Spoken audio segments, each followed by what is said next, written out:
मूलांक 4, आप दुनिया के रूल, सोसाइटी के नॉर्म्स सब समझते हो, लेकिन उनको फॉलो करना। Nope. आप वो लोग हो जो टीचर की बात कंप्लीट होने से पहले ही आंसर दे दे रहे हैं और उसके पीछे इतना टाइट लॉजिक है कि अगला बस। Huh? लाइफ आपके लिए एक डिबेट कंपटीशन है, not to win but to prove कि मैं अपने हिसाब से भी जीत सकता हूँ। और अब आगे जो मैं आपके सीक्रेट्स रिवील करूंगा, आपका थॉट प्रोसेस, आपका लव का कार्मिक लूप, आपकी इमोशनल इनसिक्योरिटीज एंड 2025 का बचा हुआ फोरकास्ट। ट्रस्ट मी, अगर उसे मिस कर दिया तो कहीं और नहीं मिलेगा। तो अगर आपका जन्म किसी महीने की 4, 13, 22 या 31 को हुआ है तो आपका मूलांक है 4 और ये राहु से रूल होता है, जो कि आपको अनकन्वेंशनल, रेवेलियस और दुनिया से अलग सोचना और शॉर्टकट्स ढूंढने वाला इंसान बनाता है। और आपका ब्रेन एक साथ 10 चीजें सोच रहा होता है, तो जो बाकी लोग समझ भी नहीं पाते, देख भी नहीं पाते, बातों में समझ भी नहीं पाते, वो पैटर्न आपका ब्रेन डिटेक्ट कर लेता है और समझ जाता है कि यहाँ पे क्या चल रहा है। तो अब आगे बढ़ते हैं आपके स्पेशल कोर ट्रेट्स में जो आपको बहुत अलग बनाते हैं। तो पहला, रेवेलियस थॉट प्रोसेस। अब आप रूल्स फॉलो करो टाइप नहीं हो, आप रूल देखते हो, आप उसे समझते हो कि ये ऐसा है, अच्छा, फिर आप अपना वर्जन बनाते हो कि भाई मैं तो ऐसे करूंगा। रूल समझ गए ना आप, तो अब आप अपने हिसाब से करते हो। और जब कोई बंदा आपसे बोलता है कि ये चीज़ ऐसे होती है तो आपका दिमाग सीधा बोलता है कि ऐसे ही क्यों होती है, तरीके तो बहुत हो सकते हैं करने के। अब ये चीज़ आपको बहुत क्रिएटिव बनाती है सर्टेन एरियाज में, बट जो हायर अथॉरिटीज होती है, यानी कि आप कोई सीनियर या आप किसी संस्था से जुड़े हुए हैं, तो वहाँ पे चीज़ें बिल्कुल भी मैच नहीं होती। वहाँ पे आपको बिल्कुल ऐसा देखा जाता है कि he is a rebel. Second चीज पे हम आगे बढ़ते हैं जो मेरी फेवरेट है, क्योंकि मेरा भाग गैंग 4 है। आप सेंटेंस कंप्लीटर हो यार।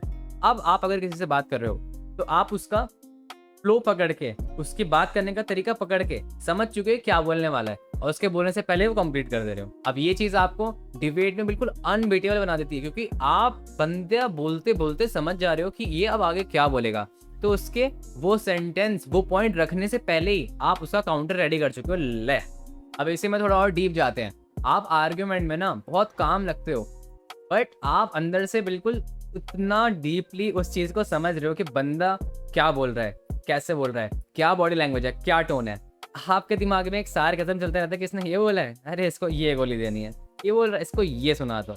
आप वो दोस्तों जो आपके, मैं तेरे साथ हूँ कह रहा अपने दोस्तों से, लेकिन तू गलत है, उसको उसका पॉइंट समझा रहा है कि नहीं देखिए तू गलत कर रहा है, क्योंकि आप चीज़ों को शुगर कोट करना अच्छा नहीं मानते, क्योंकि आप बहुत क्लियर देख पा रहे हो ना। आप मतलब समझो यार कि आपके सामने जो कनेक्शन हो रहा है, जो बात हो रही है, एकदम क्लियर चल रही है, तो आप वही पर्दा दूसरे को दिखाना चाहते हो, तो आप बहुत स्ट्रेट फॉरवर्ड हो जाते हो, ब्लंट हो जाते हो, कभी कभार इमोशनल लेस भी बना देता है। और इंस्टाग्राम रील्स पे या नॉर्मल शॉर्ट्स पे आप पाओगे कि कॉन्स्पिरेसी थ्योरीज में आपका बहुत ज़्यादा रुझाव है। आप देख रहे हो कि भाई ये एलियन यहाँ आया, ये हुआ, मतलब समझ रहे हो ना, आप इतने एडवांस हो अपने चीज़ों को समझने में कि आप इस चीज़ों पर जा रहे हो। राहु है तो थोड़ा सा इस तरफ आपका रुझाव होगा ही। कीप वॉचिंग, क्योंकि अब हम आगे बढ़ने वाले हैं आपके इमोशनल इनसिक्योरिटीज के ऊपर, जबकि सारे हिडन साइड को आज एक्सपोज कर देगा। तो पहला point, fear of being controlled. Childhood से आपको लगता है कि कोई आपकी फ्रीडम स्नैच कर लेगा। कोई अगर आपको अच्छी भी गाइडेंस देना चाह रहा है ना, तो आपको एक रेजिस्टेंस फील हो रहा है कि यार ये मुझे क्यों बता रहा है, ठीक है। तो आप एक तरीके से एडवाइजेस को स्लेवरी में ले रहे हो कि ये चाहता है कि जैसे ही कह रहा है मैं वैसा करूं, चाहे वो एडवाइस आपके लिए ठीक भी क्यों ना हो, क्योंकि यही तो राहु का नेचर है, इल्यूजन्स क्रिएट करना। आपको लग रहा है कि वो आपको कंट्रोल करना चाह रहा है, बट वो आपके अच्छे के लिए आपको गाइडेंस दे रहा है। दूसरा point, over thinking people's motive. अब आप लोगों के एक्शन और वर्ड्स के पीछे एजेंडा ढूंढने में लगे हो, जहाँ पे नीड भी नहीं है वहां भी सोच रहे हो कि इसने ऐसा कहा मतलब क्या, चाहे वो आपसे कहा भी ना हो, उनकी आपस में बात हुई हो दो लोगों की। ये इसलिए है ना क्योंकि आपके अंदर एक ऐसा इनेट हिडन फीचर समझ लो इसको, कि आपका ब्रेन पैटर्न डिटेक्शन में ढूंढता है कि यार ये चल क्या रहा है, समझ लो, कंट्रोल रखना चाहता है वो चीज़ों का। थर्ड है इमोशनल गार्डअप। अब आप लोगों पे ना डायरेक्ट ट्रस्ट नहीं करते, बहुत सोच समझ के उनका 5-6 बार टेस्ट लेना। ये आपका मतलब नॉर्मली एक सिक्योर नेचर, वो सिक्योरिटी चाहते हैं आप सिक्योरिटी चाहते हो, बार बार टेस्ट लेना, बट ये आपको लोगों से जल्दी दूर कर देता। But I don't see it as a problem, क्योंकि आजकल का टाइम जैसा है तो आपको वैसे भी ट्रस्ट नहीं करना चाहिए इतनी जल्दी, और ये अच्छी क्वालिटी। इन सारी बातों का रेमेडी भी तो चाहिए ना। तो अब हम बात करते हैं इमोशनल रेमेडीज और psychological remedies, basically the same thing. सबसे पहले तो अपने आप को ये याद दिलाओ कि फ्रीडम का मतलब रूल्स तोड़ना नहीं होता, अपने लिए राइट रूल्स चूज करना होता है। माइंड जर्नलिंग स्टार्ट करो। अगर आपको किसी पे डाउट आया या आप किसी पे ट्रस्ट नहीं कर पाए तो आप उसको जर्नल करो, उसे लिखो। फिर नेक्स्ट वीक उसी को खोलो और देखो कि कितने सारे जो आपके डाउट थे वो रियलिटी थे और बाकी सिर्फ राहु के क्रिएटेड इल्यूजन्स थे। सोशली ओपन अप रहो, मतलब एकदम से पूरा ट्रस्ट मत दो किसी को, ये तो आप अलाउ ही नहीं करोगे खैर, बट एकदम से ब्लॉक भी मत करो। बैलेंस बनाओ, बैलेंस। एंड ऐसे करने से क्या होगा ना, जब वीक खत्म होगा तो आप राहु के इल्यूजन से हट के रियल कनेक्शन बिल्ड कर पाओगे। अब बात करते हैं भक्ति कनेक्शन की। तो राहु ना आपको डिसिप्लिन से बोर कर देता है, मतलब आपका दिमाग इतना फास्ट है और आपको बार बार एक ही चीज़ करने को कहा जा रहा है। आप रूल से ज़्यादा मेरा मन करेगा तो करूँगा वाली अप्रोच लेते हो, और एज अ मूलांक 4 ना आप बहुत ज़्यादा डिटेक्ट करते हो, पैटर्न डिटेक्ट करते हो। तो आप फॉल्ट फाइंडिंग, मतलब ऐसी हद पार फॉल्ट फाइंडिंग बेसिकली क्या होती है कि आपको पता है कि ये करना गलत है, अब आप वही देख रहे हो कि कौन कौन गलत कर रहा है। आप पैटर्न ढूंढ रहे हो कि कौन कौन गलत कर रहा है तो क्यों कर रहा है और ऐसा क्यों होता है। मतलब फॉल्ट फाइंडिंग की आपने ऐसा दिमाग, वैसे पूरी किताब भर दिया यार। आपसे जिस बंदे का पूछ देना बिल्कुल। अब ये चीज़ ना, आपका जो भी भाग्यांक हो साथ में यार, या अगर आपका मूलांक कुछ और है, भाग्यांक सिर्फ हो रहा है, अब उनकी एनर्जी मिक्स करके आप वो सब चीज़ें ढूंढ रहे हो। ये तो भाई बहुत बड़ा हिंडरेंस है भक्ति में, क्योंकि आपको एक काइंड ऑफ अहंकार हो जाएगा कि यार मैं तो ये नहीं कर रहा, ये देखो ये सब क्या कर रहे हैं। और भक्ति में क्या होता है, कंसिस्टेंट साधना होती है कि इतनी माला तो मेरी फिक्स्ड है रोज की।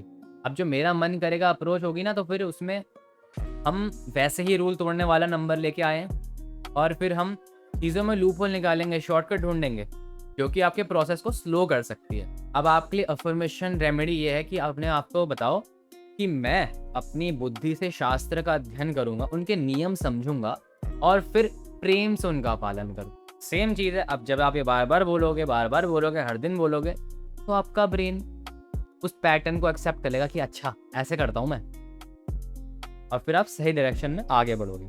और एक प्रैक्टिकल सिंपल फिक्स आप ये भी ले सकते हो कि सिर्फ एक सेवा, 1000 सेवा मत ले लेना भाई, सिर्फ एक सेवा आप अपने सीनियर से या किसी भी वरिष्ठ वैष्णव से लो और उसका पालन विद डिसिप्लिन करो, मन हो या ना हो। इससे आपकी जो इल्यूजनरी राहु की एनर्जी है ना, वो बहुत बैलेंस में रहेगी, बहुत कंट्रोल में रहेगी। अब ज़रा संभल कर सुनना, कि अब जो मैं कहने वाला हूँ उसमें आपके प्यार की history, commerce science, politics, drama studies सब कवर हो जाएगा। Guess what I mean? Popcorn! आपका जो लव एनर्जी है ना, वो बहुत पैशनेट और थॉटफुल है। आपको जब अट्रैक्शन होता है ना, तो आपका पूरा ब्रेन डाटा कलेक्शन मोड में चलाता है। ये बंदा कैसा है, इसका नेचर कैसा है, ये क्या करता है, क्या खाता है, क्यों कर रहा है, इसके साथ फ्यूचर क्या होगा। ये चीज़ बहुत बढ़िया है क्योंकि आपको हार्ट ब्रेक से बचाती है, बट ये शुरू होने से पहले रिलेशन खत्म भी कर सकते हैं, क्योंकि आपको 1000 चीज़ दिख जाएगी कि तो ठीक ही नहीं है, इसके साथ लॉन्ग टर्म क्या चलेगा, हटाओ। अब बात करते हैं आपके लव का कार्मिक लूप। ये बहुत इंटरेस्टिंग चीज़ होती है। तो आप बार बार ऐसे लोगों से अट्रैक्ट हो रहे हो जो आपके इमोशंस को टेस्ट करते हैं। इमोशंस में आपके पेशेंस और ट्रस्ट को टेस्ट करना, पहले तो लगता है कि, तो इन जनरल सबके लिए मान लो, लेकिन पहले लगता है कि फुल ऑफ स्पार्क है यार, कि ये बंदा मुझे एकदम बराबर समझता है, फुल मुझे समझ रहा है। फिर आता है टेस्टिंग पेज, जहाँ पे आप सोचते हो कि ये सच में मेरे से लॉयल है, क्या मेरी वाइफ इसके साथ सच में मिलती है। फिर आ जाते हो आप डाउट वाले पेज में, आप बार बार सोचते हो कि यार ये सही हो रहा है, क्या हो रहा है। ठीक है, आप थोड़ा रेस्टलेस हो जाते हो। फिर अब रिजल्ट क्या आता है, या तो रिलेशन टूट जाता है, या तो आपको दूसरा बंदा मिल जाता है जहाँ पे सेम चीज़ रिपीट होती है। अब ये लूप तब तक चलता रहेगा जब तक आप fear of trust, fear of losing your freedom को एड्रेस नहीं करोगे।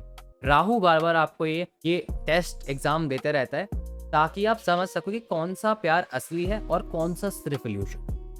थोड़ा सा पीछे चलते हैं और वापस बात करते हैं आपका लव लाइफ का। अब अपने पार्टनर को ना फ्रीडम देते हो क्योंकि आप खुद वो फ्रीडम क्रेव करते हो, लेकिन जब सेम चीज़ आपका पार्टनर करता है तो आपको लगता है कि यार ये जो फ्रीडम दे रहा है मुझे, ये क्या हमारे प्यार कम होने का साइन है, और ये अननेसेसरी मिसअंडरस्टैंडिंग और क्लैशेस क्रिएट करता है आपके रिलेशन।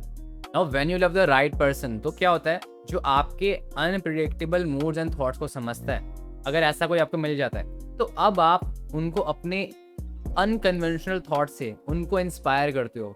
आप दोनों मिलके दुनिया का, मतलब बहुत ही अलग लेवल पे आपकी इमेजिनेशन चली जाती है कि हाँ ये हम करेंगे, ऐसा ऐसा होगा। बहुत ब्यूटीफुल, बहुत ब्यूटीफुल। थोड़ी सी छोटी छोटी रेमेडीज क्या है, आप अपने पार्टनर के साथ एक ऑनेस्ट कॉन्वर्सेशन रखो, जहाँ पे आप डाउट एनालाइज नहीं कर रहे। मतलब हफ्ते में ऐसा एक दिन निकालो जहाँ पे आप चीज़ें एनालाइज नहीं कर रहे, एकदम हार्ट टू हार्ट बातें कर रहे हो, समझ लो, ऑनेस्ट कॉन्वर्सेशन करो। और भक्ति एंगल में ऐसा देखो कि अगर आप अपनी जो प्यार की एनर्जी है उसको सेवा के रूप में दो, साथ में कीर्तन करो, साथ में कीर्तन अटेंड करो। आपका लकी नंबर है 156 एंड अगर लव में जाओगे तो 6 आपको बहुत अच्छा समझेगा, क्योंकि राहु का गुरु कौन? शुक्राचार्य। नंबर 6 किसका है? शुक्राचार्य। 5 के साथ आपकी एनर्जी जो फास्ट हो ना, जो आप वो मैच करेगा। 1 के साथ अगर आप फीमेल हो और 1 आपको पार्टनर मिलता है तो आप उस पर ट्रस्ट अपना वो कर सकते हो, सरेंडर कर सकते हो, तो अच्छी खासी लीडिंग हो जाएगी उसमें।